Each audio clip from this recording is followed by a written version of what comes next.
and I should definitely put a appreciation to Shweta Madam for continuously. I think from last 1 year, these sessions are being happening every month.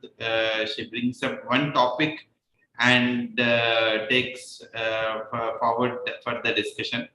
In fact, on the YouTube channel, you will find our earlier sessions also. Today's topic is on the liabilities of the subcontractor. So basically, the all the discussions always have been on the focus on the builder. Now you might be wondering that, okay, why are we shifting the focus to the subcontractor? Just to answer, the focus is still on the builder.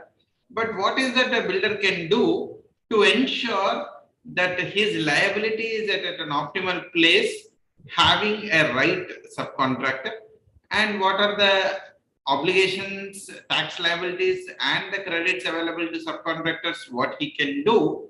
And of course, the builder being employing him for various projects, he should also be aware of the compliances that these subcontractors have to do, so that he doesn't get involved into any of the issues. The way we would be structuring the session is we're at 4:05. We would try to wrap up the session by around 4:40, and we will take the Q&A.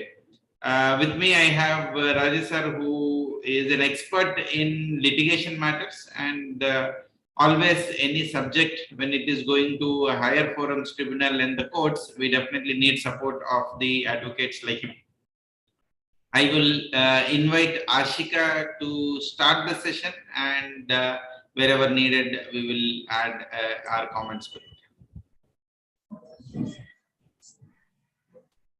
So today we will be discussing how we can do our cost optimization from the point of view of the builder, developer, or promoter.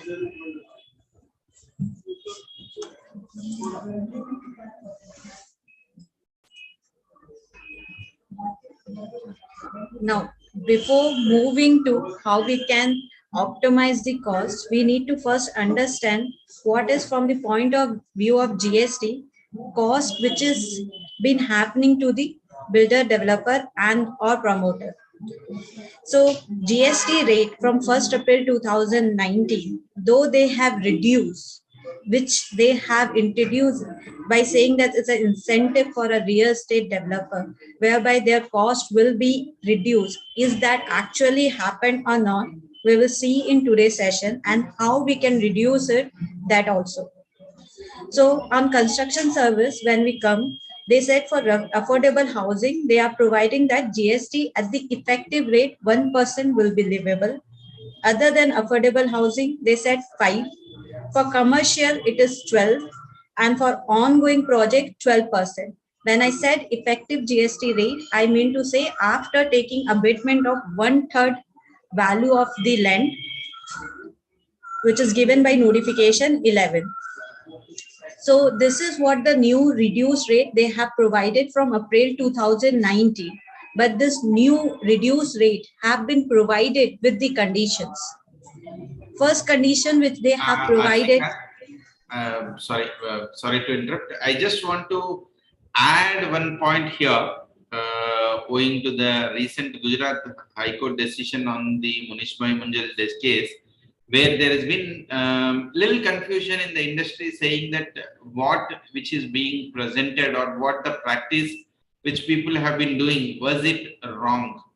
And if it was wrong, if I do a correct thing, will I get a refund? So these questions are going. I thought it is apt that we should also make it aware, make everyone aware, and we have been telling the tax rates, and just to ensure that they are on right side, let us have some clarity here.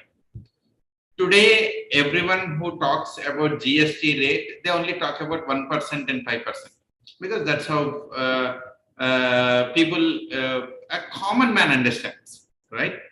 And when we say 1% and 5%, this is computed on the total collection.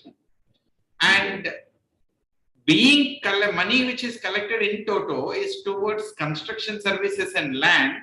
Somewhere people have this concept that the GST is being paid on the land. Okay, so just to, again, though many times we have said it, just to iterate that this 1%, 5% is discussed in a common parallel sense. There's no tax rate called 1% for a regular taxpayer to file the returns. That was for a composition dealers. The tax rate is 1.5% or 7.5%. After taking 1/3 abatement towards land, it has become 2/3 multiplied by 1.5, effectively 1%. So the point is, no one is paying GST on the land. This is first thing we should be very clear. There is no GST on the land. The second point is 1/3 justified. Is it right for me to say 2/3 multiplied by 1.5 or 7.5% is this? So the deduction given to land is only 1/3. Now, is this 1/3 deduction which has been given to the land, is it right? Is another question that always popped out, and owing to Gujarat High Court, this is even more vocal, saying that I know my land value. Like logically speaking, cost of construction, if I do it in, say, Bombay versus a remote place in Assam, cost of my steel cement is same. One nation, one tax across India, it would be the same. But the price of an apartment would vary because the land price over there change, which means the factor that is constant is construction cost and the varying is variable. So making only 1/3 reducing is not a right argument. Or other way putting, I do not travel from, say, Bombay to Assam. Let me stay only in, say, Bombay. If I go, or any of your cities, if you see, if you pick up a land which is on the main road and which is predominantly used for the commercial activity, vis-a-vis a property which is there one road behind, the price of that, there's a huge difference in the land. 30,000 could be a square feet for the main road and 10,000 could be the square feet for the behind road. Cost of construction is same. So is 1/3 deduction, is it justified, was being questioned. And wherein Gujarat, the Honorable Gujarat High Court has said, maybe this deemed valuation is not appropriate, and wherever the rate is identifiable, you should go by, you should be given a benefit of actual deduction. But the point, to couple of points to note is this the final? Answer is no. This has to be settled by the Supreme Court. Second, is there provision in the law to go by an actual deduction if it is available? Again, the answer is no. The notification, the entry is very clear, saying that wherever the money is collected is including towards land, then only 1/3 has to be deemed towards land, even though, please note, even though if you have an actual value, because this is an entry which is notified through section 15 subsection 5, where the powers have been given to the government to deem certain value. Like how there is a deeming fiction in schedule 2, which says, even though you supply goods, but I will deem it as service or otherwise. So there are certain things which is given in the act, we have to be going by the act. So all the people who have done till date collecting higher taxes, it's like it is being followed as per the law. But however, I would like Rajesh sir to add some points before we move to the next slide. I think when appropriately brought out the position, please understand we are still putting baby steps in the law of GST. It is yet to, it's now still crawling. It has to start walking, then gradually increase the speed, then running. In other words, what I mean to say is the law is yet to develop. There is going to be a differing views. What law which we consider today may not be the same tomorrow or day after. Why I said that is, what the Gujarat High Court has ruled, though I may personally feel, no, it is not a good law. or Venu may say otherwise, no, it's a good law. We are not the people who need to say. Ultimately, Supreme Court is supposed to come out and say what is right, what is wrong. There's nothing like that. Whenever Supreme Court says something and puts a bang on it, then that is the law which is to follow. Unless further Supreme Court comes out and revises its opinion, or the Parliament goes ahead with the state legislature going to make a change. Let it be as the case as it is. Now, you as a builder will ask me a question. Sir, we don't want to listen all those things. You tell us what we need to do. Point number one.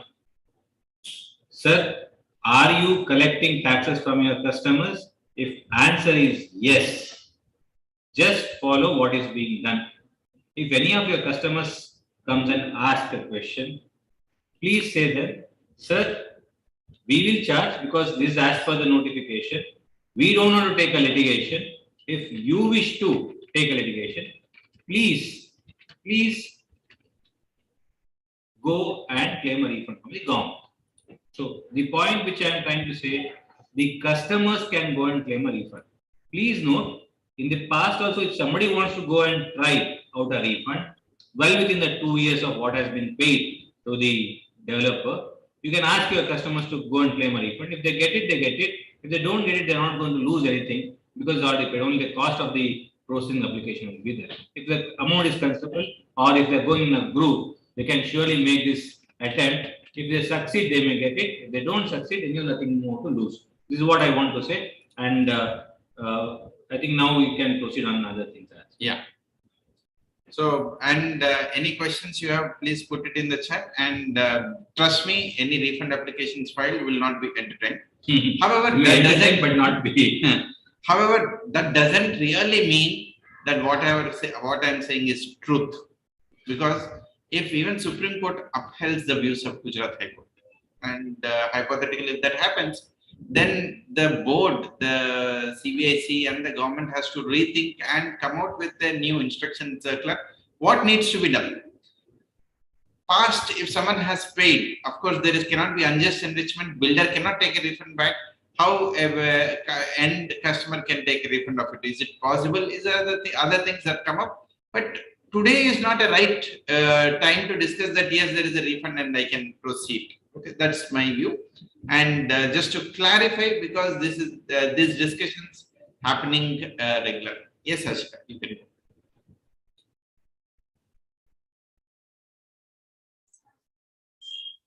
So coming to our current topic.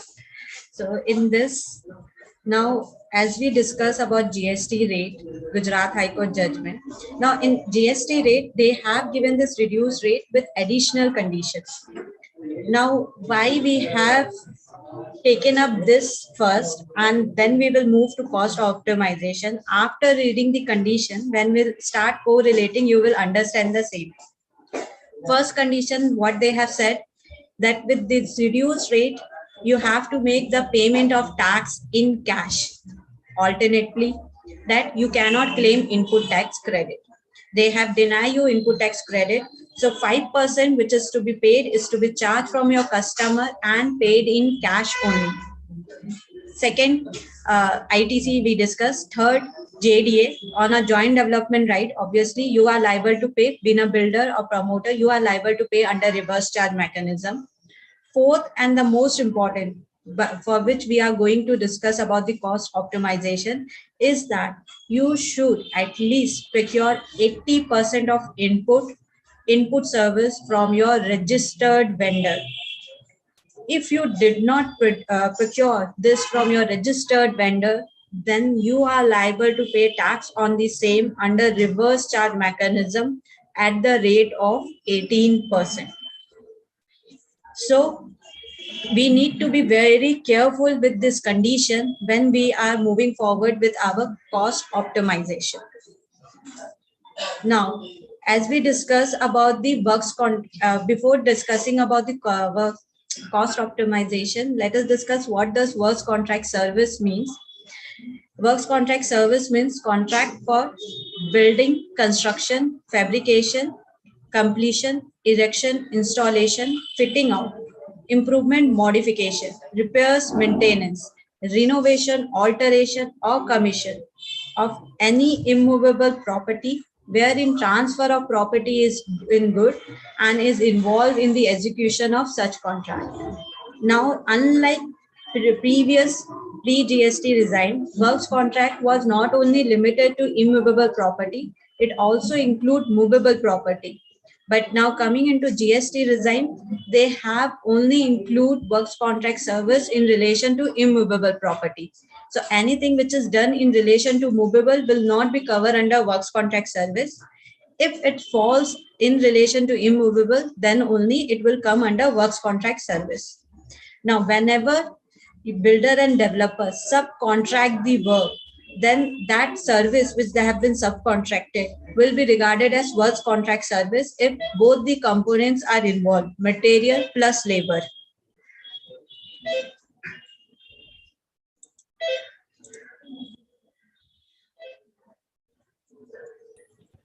So one now, point before we move on to optimization is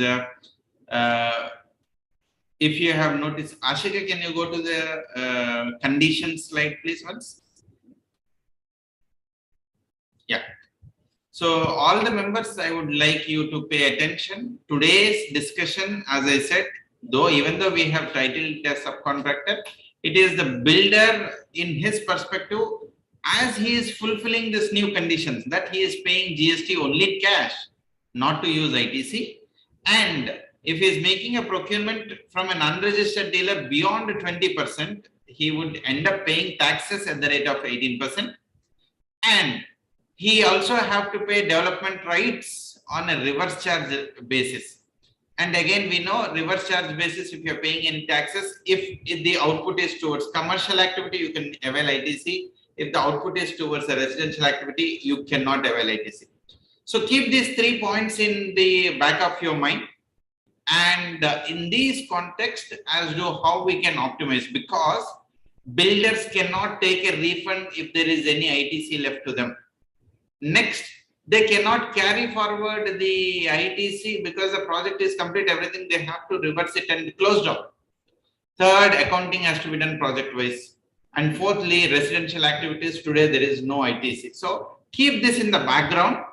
And how does optimization would include either taking care of my tax, which is like other 20% if I'm paying it 18%, versus what you can do, or shelling and saving ITC. These are the things, keep that in background, and we will read the context of the builders. Please go ahead. So in optimization, we will discuss in 5 points.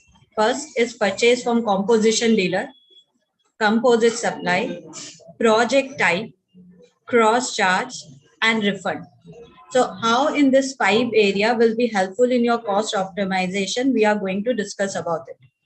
First, purchase from composite dealer. Now, like if we do subcontract, if maybe of composite work is where a person is supplying you both material and labor, it may also be of only goods, it may be also of service. Now, as you know, by section 10, they have provided an option for a person who are having turnover below 1.5 crore, they can opt for composition scheme. Plus, even for service provider, they have provided option that if their turnover is below 50 lakh, they can also go for composition scheme.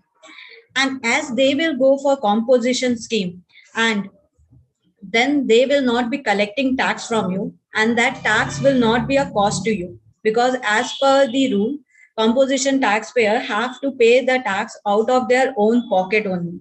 So neither tax will be charged, neither tax will be collected from you, and in turn, it will reduce your cost. So if works contract service provider is there, if he is below 50, he can opt for works contracts, he can opt for composition scheme, and thereby reducing your tax liability. And the plus point is with the purchase of composition dealer is, as we discussed in our earlier slide, that 80% purchase is to be made from registered vendor. When we say 80% purchase from registered vendor, while discussing about the value which can be included for the purpose of 80%, they have mentioned by way of FAQ that composite supply will be considered as purchase from registered person. Thereby, it will not form part of your unregistered person and you will not be liable to pay tax on it, thereby reducing your cost to it.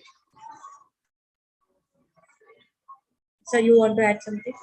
Yeah, nothing to add, but to re-stress the point which you have mentioned is very beautiful observation by Ashika is, if I have a labor payments to be done, and we know there are two types of labor payments, either I could have subcontracted someone who is a big labor guy, who is again handling and he would be giving me a bill. If that is the guy, well and good, it is a registered purchase. Otherwise, you are dealing with a lot of other unorganized subcontractor vendors. And as you are hitting a limit of 20%, you will end up paying 18% tax additionally on these purchases. You might not get ITC because predominantly is residential, affordable or other constructions.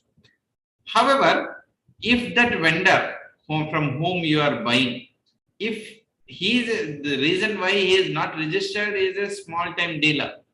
Now, the scheme of composition is given only for small time dealers. If you empower and educate and make him register, and for even though a smaller value, let's say hypothetically a smaller value which I'm talking is 5 lakhs. This is not, I'm talking 5 lakhs, much below threshold limit. Having taken a registration and my limit is less than 50 lakhs, I would be entitled for a composition scheme. So that subcontractor will charge me a GST at the rate of 6%. He is charging me GST at the rate of 6%, which is an additional cost which I will be paying him, and he is not getting any input tax credit. Neither I'll get input tax credit. In a residential, affordable or other than affordable, there is no input tax credit. Had it have been an unregistered purchase, in my hand, it would have been suffering at 18%. Now it got transferred to a subcontractor at a composition scheme at a 6%, which is a straight saving of 12%, which is a substantial saving. And that is something one has to consider, because as she has shown in the next slide, the second item for her, which is mentioned, is exclude the composite purchase, so which is as good as a registered purchase. Yes.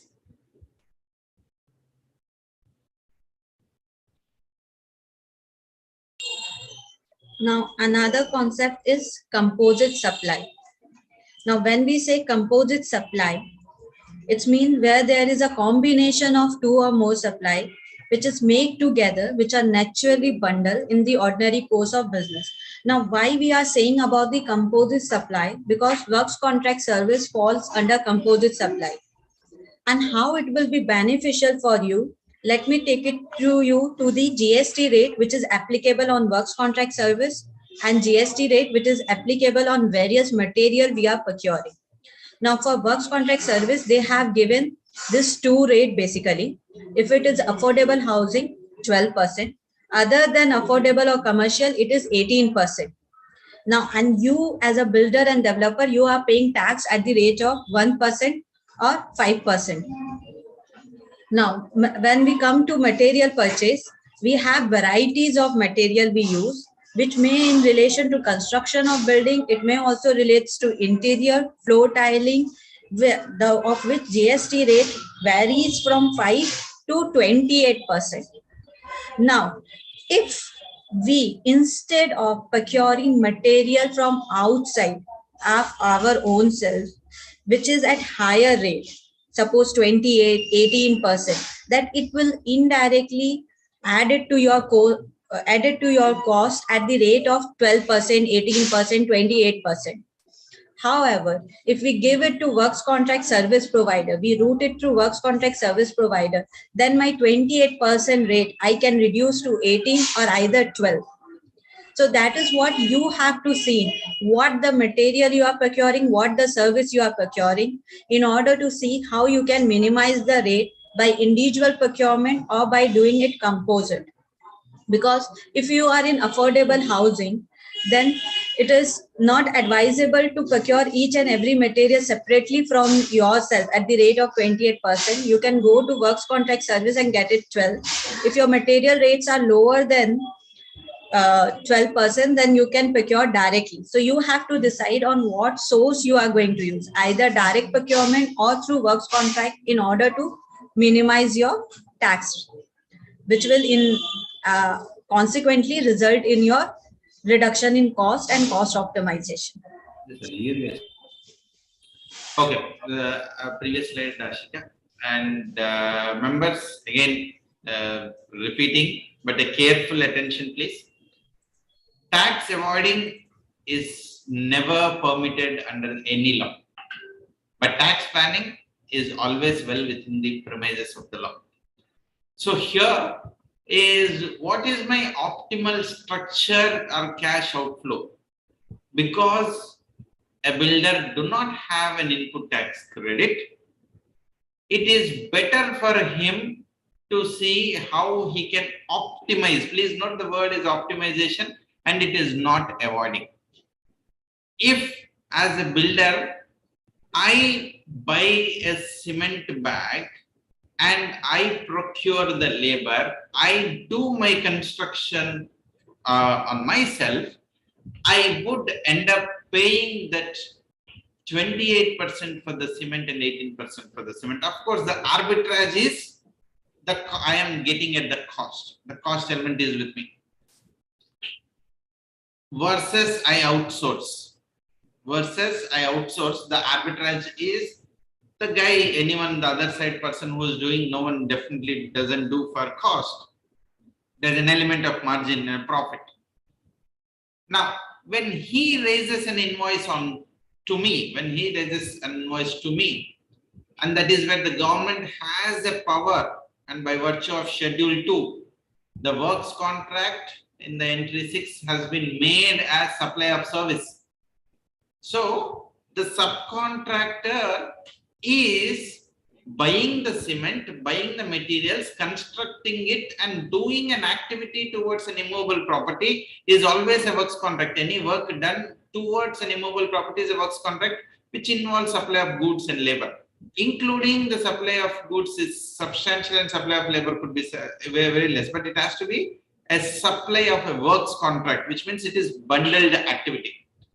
And that is what you are seeing as a rate of tax in the screen is 12%. Now you can make a computation and see what would be good for you, what will make you as a cost optimization, outsource versus doing in-house. And in various projects where we have made the computations, especially in the affordable housing, it definitely makes sense to outsource and have a kind of saving on the tax rate. Anything? Yeah.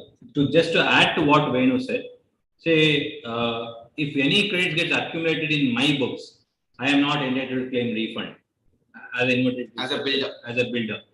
At the same time, any inverted duty structure accumulation happens to a subcontractor is entitled to claim refund. There's no bar on it. Point number one.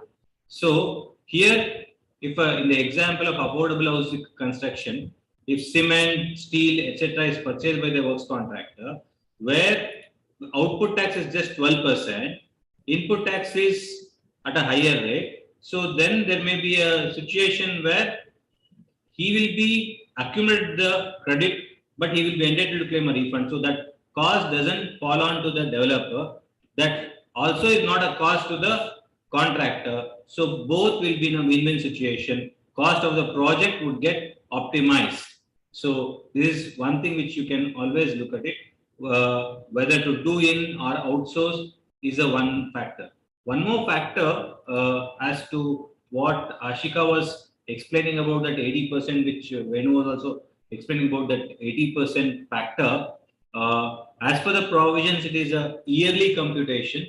The measure is they look at yearly whether your cost of registered and unregistered is 80%, 20% crossed or not. So even when you're giving a subcontractor, the works, the billing, the procurement, etc. You can clearly ratio it, rationalize it as a project cost versus a yearly, financial year basis. What you can push it towards which financial year also you can look at it. So this is one more way you can optimize the cost through pushing inevitable URD, unregistered procurements, is something which you can also look at. Good, very good inputs. And just to touch upon on one point on the refund, generally people think the services do not have refund. What is refund is restricted is input services. It doesn't get restricted as output service. My liability is an output service. It is well within the law. Of course, who doesn't get a refund is builders who are into the entry 3/2019, which is applicable to them, where they are supplying land and the construction. So notification 15/2017 central tax rate prohibits they taking a refund. Yeah, but there will be a situation where if you do a supply to an SEZ, which is again that is now going beyond the central tax rate notification. So there are certain things which will actually come out only when you discuss with the consultants. You will get a better idea before you start doing any work, because after you complete it, you cannot go and undo it. Okay? Yes, Ashika, please. So this is about the composite supply, whereby you can reduce the rate if the material procurement is higher than 12% or 18%. One. Second, first, service element are in most of the cases is 18% only. So if in this case of affordable housing, if you give service part only to one person and procure goods from another, then obviously you will end up paying higher tax than compared to if you go to composite supply, which is only 12%.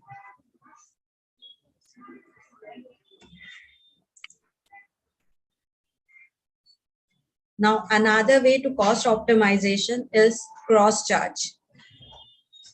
Now, in our previous slide, we discussed that material are taxable at various different rates, 5, 12, 18, 28, and service element are mostly taxable at the rate of 18%.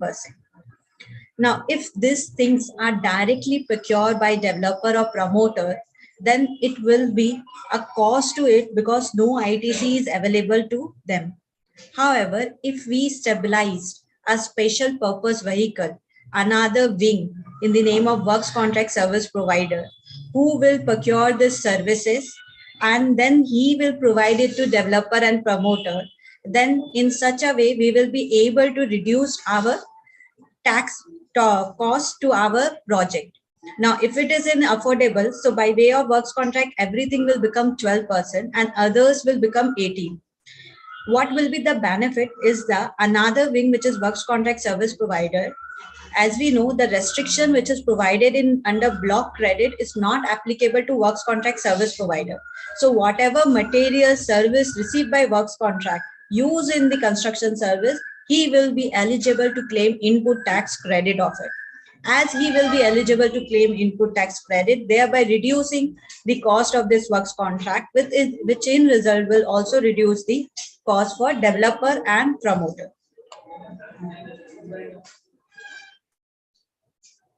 So this is also one alternative.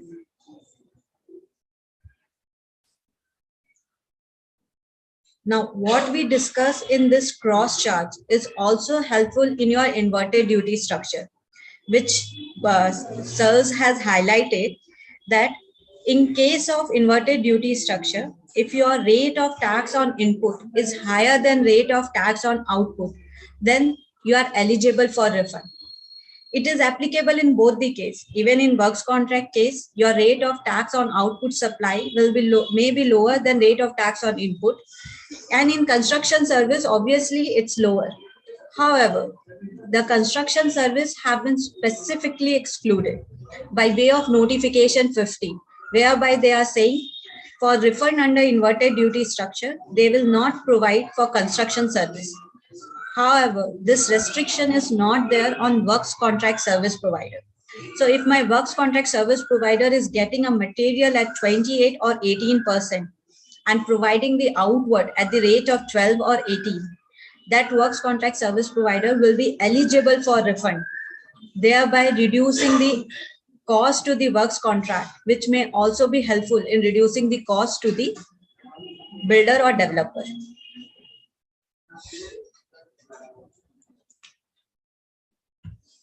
Sir, you want to add something?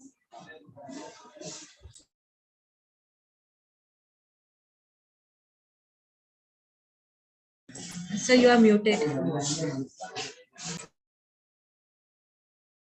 Sorry.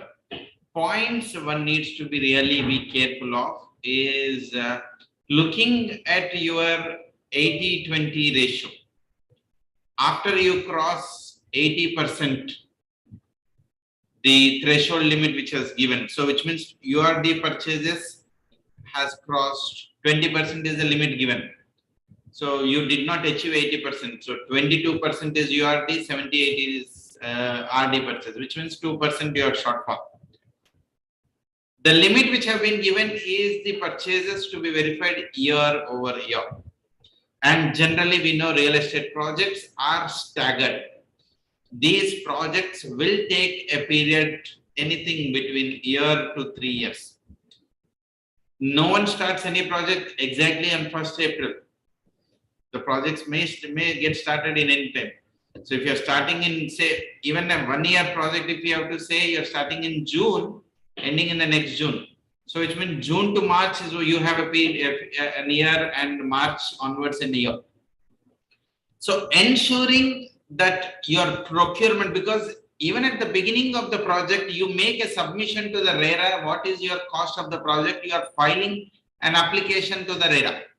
So you know what are the procurements that you will have to make. It is not necessary that all the procurements have to be done at the same period. Since you will end up paying a tax in the year one, which you cannot recoup for the subsequent period, you can actually plan the staggering of your purchases. So do an estimate of the purchases. If the project at the initiation of the projects itself, you know that you are not going to achieve this threshold limit, the planning is different. If you know that you are going to achieve this threshold limit, but you are going to achieve this threshold limit at the end of year 3, then the planning for year 1 and year 2 will be different. So the answer is how you are going to spend, you should be knowing at the beginning of year. That brings the planning. So this is one point you have to take care. If you are not going to achieve this, though I'm just jumping this point, as Ashika mentioned, you should definitely look at the opportunity that you have in-house procurement versus outsource, because there are certain items which you can buy from a registered dealer at a 5%. There are certain items, exempted items that you can buy from registered dealer. There are certain items which are at 28%. Rather than buying yourself, you can get it in-house. So you have an option to do a planning when you are not reaching this threshold limit, doing an analysis, cost benefit analysis, where in-house versus outsource. This is the second thing one should be very careful of. Then we all know in a commercial projects, the ITC is available. In all commercial projects, the ITC is available.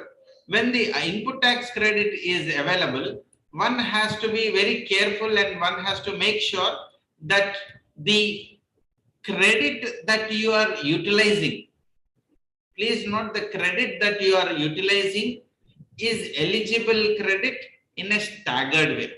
Now, what do you mean by that?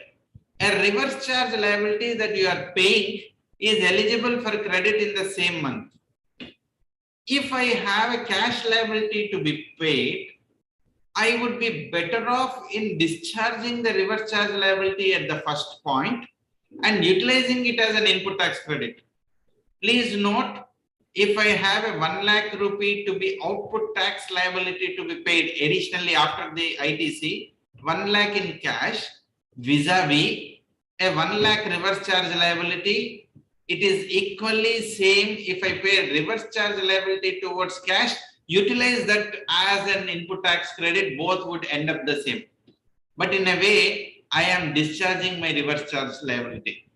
Now, the time of supply which is given either in 4/2018 or the updated 5 and 6/2019 is permitting you to pay the taxes at the end of the project. However, the time of supply provisions, which is section 13 read with 31, if you advance your invoices or receive money or provide service or acknowledge that you have completed it, then nothing debars you to discharge the reverse charge liability. And I'm sure you all understand we are now talking here mainly in a real estate project, the biggest reverse charge liability everyone has is the development rate. That is what we are looking at. How can I optimize this timing? And when we say timing, you can also look at the optimization wherever your cash inflows or the sales is happening at a rate higher than the procurement. So there is a sales that are happening, like you are a reputed builder. So people just book it. The moment you say I am launching a project, the people are booking it. So then you need to know how do you again stagger and manage your purchases and your liabilities so that you do not accumulate your input tax credit to the end. And please note, when the project is complete, you will end up paying multiple taxes. Unsold inventory towards the development right, you will be paying the reverse charge liability. You will unutilized input tax credit owing to Rule 42 because this inventory did not get sold. Whatever the credits that you have taken, you will be paying up. So there are a lot of payments that goes through because of this accumulation.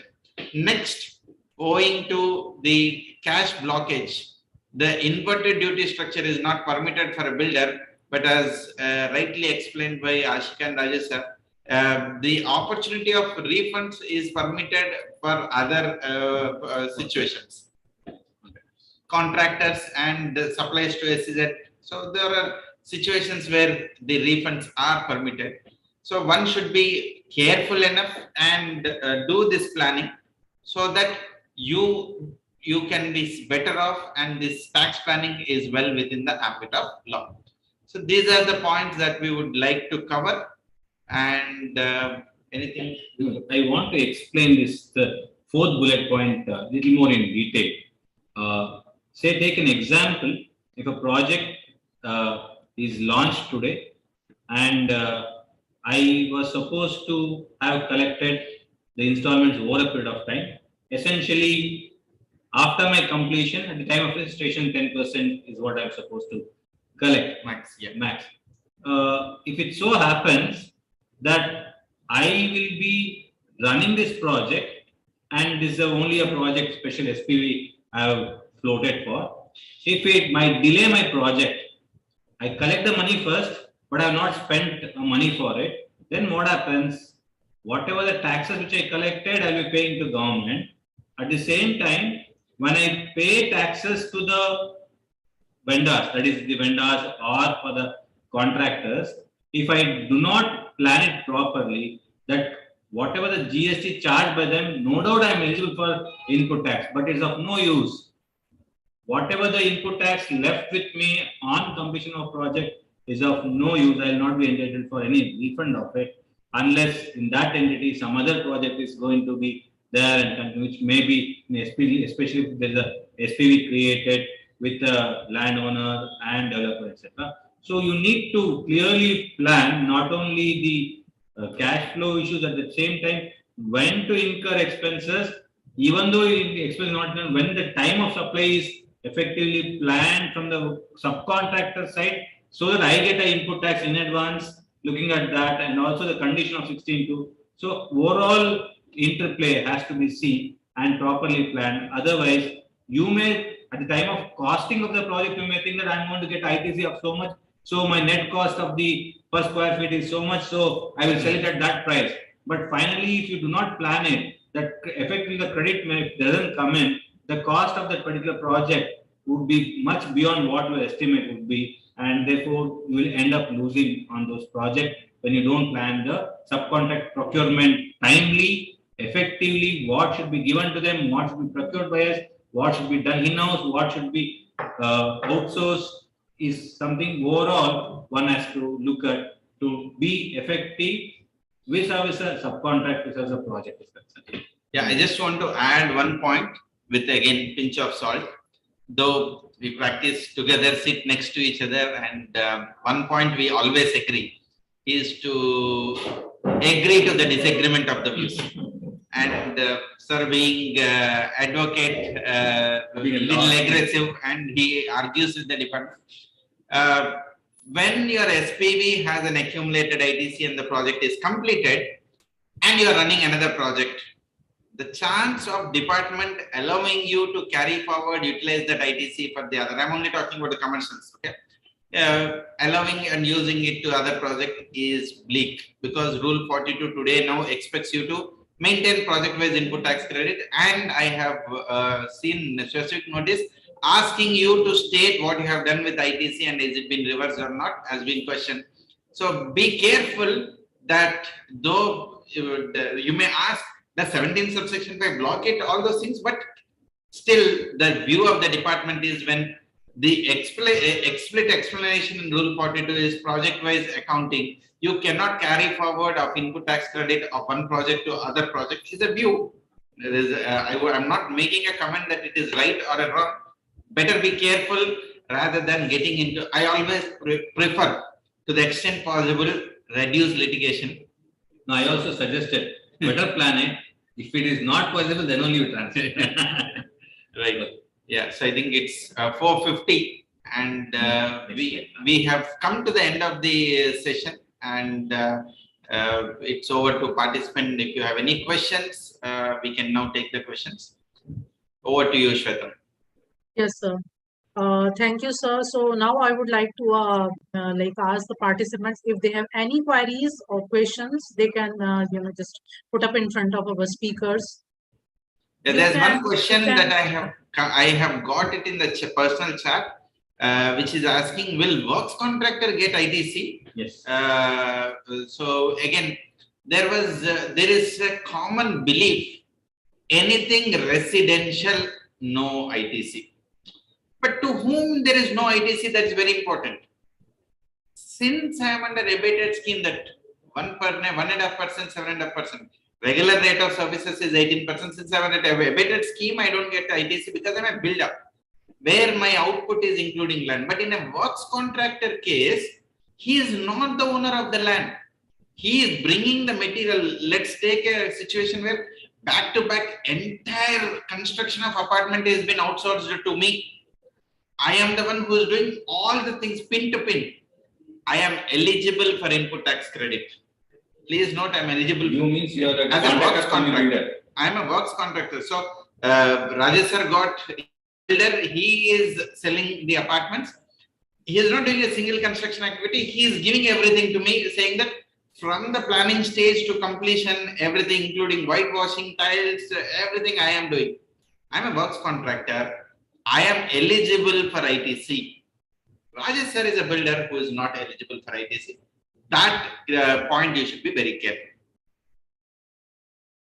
Any other questions, participants? You can write down your questions to our speakers directly also. You can simply turn on your camera and you can.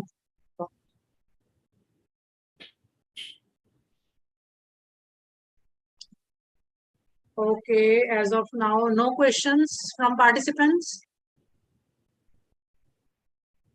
Okay, there's no issues, and even if you have the questions and if you come up with any of the questions, you can write down to us.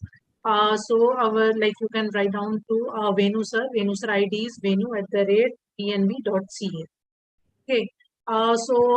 Thank you, Venu sir. Thank you, Rajesh sir. Thank you, Ashika ma'am, for your valuable time. And I hope that our participants have gained enough knowledge on the monitor subcontractors on GST optimization with the real-time illustrations which Rajesh sir has given, Venu sir has given.